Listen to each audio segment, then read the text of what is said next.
How you doing? No, really. How are you? Stop with me for a hot minute and think about that question. And then answer it to yourself as though you were sitting right here with me enjoying some bourbon. Most of the time we ask that question to kind of prime the pump for conversations that are going to go in a different direction. But we really don't want to know how people are doing, so we ask, how you doing? And then we kind of stop listening and wait for people to suck air so we can go on and do something with another part of the conversation. Usually what we hear when we ask people, how you doing, is something like, oh, fine, or tired, or busy, or gotta go. Or when I ask people that question, they often answer a question that I didn't ask. They'll answer that question with what they are doing, or they'll answer the question with what they are going to be doing. Maybe they'll answer the question with what other people are doing. Did you see him over there? Right, that kind of thing. Or maybe what other people are not doing. My favorite answer of late when I ask the question, how you doing, is from a friend named Jason, and he says, well, you know what? I'm better than I deserve. He's kind of a lighthearted, joyful, almost like a kid in a candy store all the time with his life. I love that about him. So I ask that question of you because I truly want to know. Now, I realize in this medium, you're not going to be able to tell me. So let's just imagine that you were sitting right in front of me. And if you were, I would ask that question. And I don't ask you out of some sort of morbid curiosity or because I'm looking for somebody to put into one of my clinical trials of some sort, which I've done before. But I would ask that question because I care. Interesting. Maybe you've had this experience. When folks discover that you actually care, they get just a little uncomfortable. Well, I don't want anything from you, and I'm not selling anything. I'm just asking you. I'm not judging you when I ask that question, unless I look at your feet and I see you wearing Crocs out in public. Then there's a bunch of judgment that will happen, but that's for another video. I ask that question because I actually care about you. Can make people a little bit uncomfortable when someone asks that question in that way. And I think it's probably because, in part, we get uncomfortable when we're asked that question because we don't really know how we're doing. We haven't really stopped to think. And maybe if we have stopped to think, we don't like the answer very well. Kind of like the junk drawer in our kitchen. We open it and go, ugh, I'm not looking in there anymore. Just close it and go on with our day. So how you doing? Back in the day, a friend of mine named Joel wanted to teach me how to sail. He had a small sailboat that 2 people could easily handle. 4 people could have handled it better. But just he and I were here out in the Puget Sound, actually right over that way, just about maybe less than a mile, probably half a mile from the studio where we are right now. There's water right over there, floating around the Puget Sound. It was a moderately gusty day, and he said something to me very interesting. He said, always keep one hand for yourself and one hand for the ship. The phrase kind of struck me because then later I ran across that phrase when I began to read Patrick O'Brien's Aubrey series of British historical nautical adventures. There are 21 books in that series. I read every one of them. You might be familiar with them because Russell Crowe starred in a movie called Master and Commander. And that's where new conscripts and sailors were told to always have one hand for yourself and one hand for the ship as they scampered about the rigging of that ship in the British Navy. Great movie. And that's the series of books. So one hand for the ship, that's the work that you and I are set about doing as leaders or managers or supervisors. And one hand for yourself. That's your hand for your own safety, for your balance, for your center of gravity.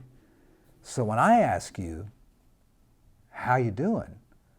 I'm not asking about your hand for the ship, that is your work. I'm asking about the hand for yourself. So here's my point.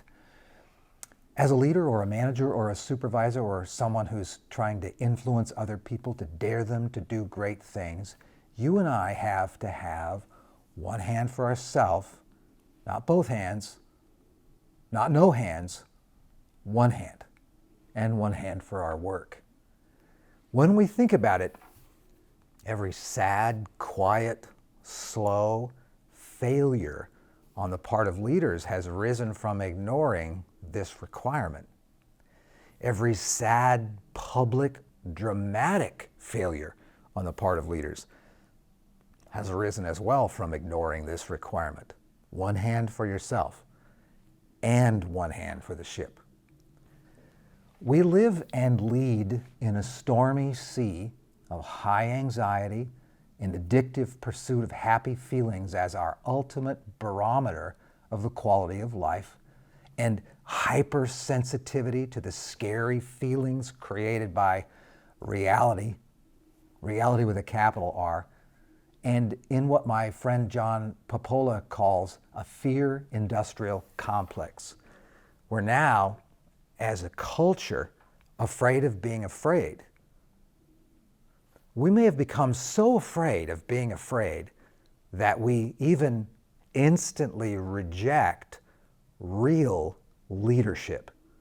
Because real leaders, the good ones that you know and the good ones that I know, they invite us to look at where we could be and where we should be, and then to compare that with where we are in reality right now, and then to take hard steps to move upward. They make us uncomfortable. So if we're living in that sea of anxiety, we will reject those leaders. And I think it's possible that we have in some ways become toxic to the real leaders themselves. Because to succeed as leaders, we have to have such deep inner reserves that we can withstand the storms of resistance that come our way as we lead. We have to practice the disciplines of one hand for yourself so that we can have one hand for the ship. So, get a grip. You will probably already know this, but agreeing with the concepts that I'm going to share with you is not the same thing as practicing them. In fact, I think that if you understand these concepts of one hand for yourself and then one hand for the ship, without putting them into disciplined practice, it's actually worse than not knowing them at all. It's like you are inoculated to them because you think you know them, but you've never actually practiced them. You're probably worse off thinking, I knew it and it didn't make any difference by the knowing. And that's because you didn't practice them. So, how? How can you and I get a grip? Well, we need to get a grip on what we eat. It's pretty simple. We are surrounded by lots and lots of absolutely amazing food. And if we don't eat well, then we will not have the energy it takes to lead over the long term. We need to get a grip on what we drink. As I have this wonderful glass of bourbon in front of me, it's about a shot's worth of bourbon. How much do you drink? Why do you drink? How often do you drink?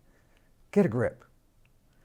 Get a grip on your physical health. You know as well as I do that movement is medicine. You need a lot more movement than you might think. Get a grip on what you watch. Watching things that don't in some way educate, inform, dare you to be better, lift you up are dangerous. Put your frickin' phone down. If you were sitting right here with me, I'd talk the same way to you. Stop scrolling. Endless scrolling creates an addiction. We've now been doing it since 2008, and now we know enough about it to know that this endless scrolling creates what we call dopamine depletion. And depleted dopamine state leads to depression and weight gain and memory compromise and the inability to focus and on and on and on from that one habit. Test yourself. You probably think, I don't do it that much. Do you get that little report at the end of the week that says how much time you spent on your phone? Do you scroll through the report and then suddenly find yourself down some little hole on Pinterest or Instagram or in your Facebook or something like that? And 25 minutes or 55 minutes or 4 hours go by? Test yourself. I dare you. Test yourself. Deny yourself the scroll and see what happens. just between you and me. Get a grip on your time. Especially get a grip on your alone time. There's never been a great leader in history who was able to sustain his or her leadership and create great impact, who did not have the ability and practice the discipline of solitude, of being able to be alone for long periods of time. Get a grip on your time by scheduling your deep work. That's the work where you think, where you study, where you create, where you concentrate. Out of that alone time, that deep time that you get, comes this great garden of judgment and creativity. Get a grip. Turn off the racket around you and go deep. Get a grip. All right, here's some pro tips. If you really want to get a grip, one hand for yourself, so that over a long period of time, your hand for the ship that is your work, your calling, your mission, your purpose, what you're built for, can be accomplished over the long term. Here are a couple of pro tips that will help you. So put this stuff on your calendar. Whatever you need to get a grip on, put it on your calendar. It's an activity, so put it on your calendar. If it's not on your calendar, it's not in your heart. Here's a second pro tip. Enlist the support of others, one or two other people who, as you look at their life, you realize they're very good at this. Let them know you're trying to get a grip. Let them know what you're doing. They'll become your cheerleaders, and you'll get a shortcut from them. Here's the third pro tip. Get alone. I meant that earlier. I'm saying it again. Get alone. And when the gift of alone time occurs, where a part of your day is canceled, where your schedule changes, where you really have some time to contemplate and think and create, and you're just with yourself with no distractions, capitalize on it. Capitalize on it. It's an amazing thing. Here's your fourth pro tip. Notice your reactions. Are you addicted to activity and externalities and noise? Are you addicted to things? If there's anything that is addictive to you, focus on it. If it's hard to turn it down, if it's hard to walk away from, if you don't have self-control in that arena, master it. Here's the fifth pro tip. Resist measuring the value of these times that I've suggested the way you would normally measure the value of time spent, that time in study or solitude or creativity. Resist measuring that in the short term because you can't measure how effective it is in the short term. Here's the sixth pro tip. Remind yourself, this is not a tack to somehow be checked off my list. This is a discipline. It's a lifestyle.